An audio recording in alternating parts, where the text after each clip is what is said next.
গুরুত্বপূর্ণ কর্মসূচিতে সন্ত্রাসী হামলা জড়িতদের বিচারের জন্য অন্তর্বর্তী সরকারের কাছ থেকে এখনো পর্যন্ত কোনো আশ্বাস পাওয়া যায়নি, যার কোনোভাবে আমরা কামন নয়। এবং জুলাই গণঅভ্যুত্থান চেতনায় পরিপন্থী আদিবাসী এবং সংখ্যালঘু জাতি সমূহের প্রতি সাম্প্রদায়িক গোষ্ঠীর বারংবার আফলান অন্তর্বর্তী সরকারের উদাসীনতা, অন্তর্ভুক্তিমূলক, বহুত্ববাদী, অসাম্প্রদায়িক, বৈষম্যহীন ও গণতান্ত্রিক নতুন বাংলাদেশের নির্মাণে পথে সহায়ক নয় বলে আমরা মনে করি।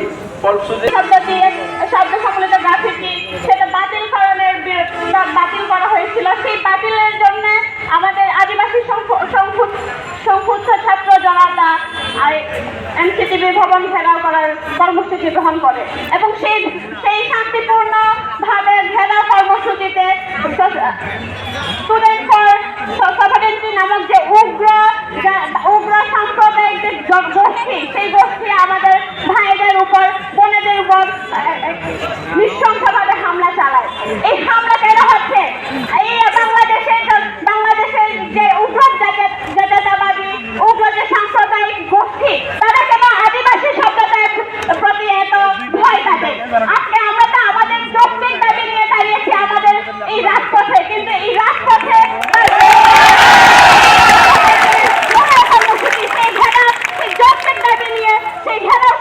কর্মসূচিতে এভাবে হামলা কেন হবে? এই হামলার জন্য প্রশাসন কি দায়ী নয়? প্রশাসন কি করছিল? সেখানে ভাইদের উপর, বোনদের উপর যেভাবে হামলা করা হয়েছে, সেখানে পুলিশের কি কাজ ছিল? আমরা গত সরকারের সময় আমরা বলেছি যে কোনো যৌক্তিক আন্দোলনে পুলিশরা মাঠে নেমে ছাত্রদের উপর হামলা চালিয়েছিল। তখন আমরা বলেছিলাম আওয়ামী লীগের দোষর পুলিশরা। আজকে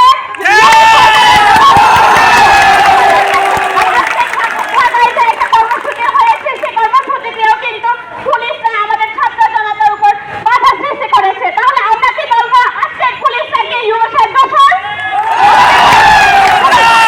আমাদের বাংলাদেশে আদিবাসীরা কি চেয়েছে? শুধুমাত্র আমাদের অধিকারটুকু চেয়েছে, আমাদের স্বীকৃতিটুকু চেয়েছে। আর সেই স্বীকৃতির জন্য এখানে এই যে সাম্প্রদায়িক গোষ্ঠী, এখানে যে মৌলবাদী, উগ্র জাতীয়তাবাদী গোষ্ঠীদের এত ভয় কেন? তারা যদি সবাই থেকে থাকে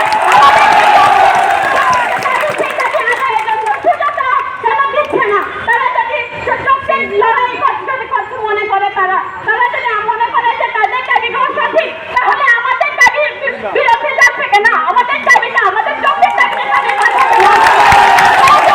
করছে, তাহলে আমাদের দাবিকে দাবি কেন এত বাধা? সংগ্রামী শুভেচ্ছা। আমার আসলে এইভাবে মাইক ধরে বক্তব্য দেওয়ার অভিজ্ঞতা নেই। আজকে আমি এখানে দাঁড়িয়ে বক্তব্য যে প্রদান করছি, তাও আমি বাংলা ভাষায় প্রদান করছি, আমার মাতৃভাষায় না। নিজেদের অধিকার এবং নিজেদের কথা বলার যে দাবি তুলে ধরার জন্য আমাদের বাংলা ভাষাকে আয়ত্ত করতে হয়। আমরা নিজেদের মাতৃভাষায় তা উপস্থাপন করতে পারি না। আর আমাদের বাংলা ভাষায় কথা বলতে গিয়ে অনেক সময় উচ্চারণের অনেক ভুল ত্রুটি হয়, যার কারণে আমাদের নানাভাবে অনেক সময় হচ্ছে এটা নিয়ে ঠাট্টামশ করার মধ্যে পড়তে হয়। ঠিক সেভাবে আমার মনে হয় যখন কোনো আমার বাংলা ভাই বোনেরা তারা যখন ইংরেজি ভাষায় তাদের মত প্রকাশ করতে যায়, তাদেরও সেম অনুভূতিটাই হয়, তারাও হয়তো আমাদের অনুভূতিটা তখন বুঝতে পারেন। আমরা এখানে সবাই জড়ো হয়েছি গতকাল আমাদের ভাই বোনদের উপর, তারা খুব শান্তিপূর্ণভাবে ঘেরাও যে কার্যক্রম করছিল, তাদের উপর নির্বিচারভাবে খুবই হামলা করা হয়, যেখানে আমাদের অনেক ভাই বোনেরা আঘাতপ্রাপ্ত হয়। আমরা এই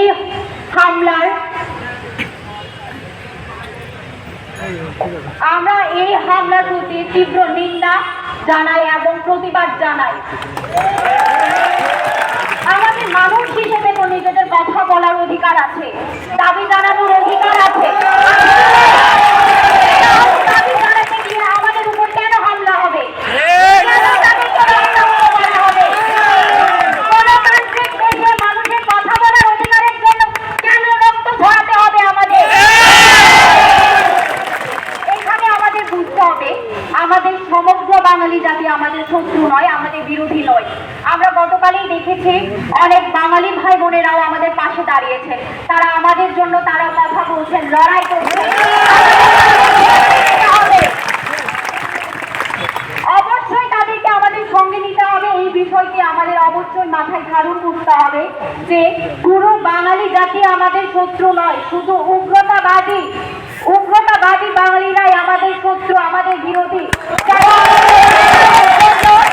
আমরা লড়াই করতে গেলে আমাদের উপর দাম দিয়ে আঘাত করে, আমাদের ভাই বোনদের মাথা ফাটিয়ে দেয়, রক্তাক্ত করে তুলে।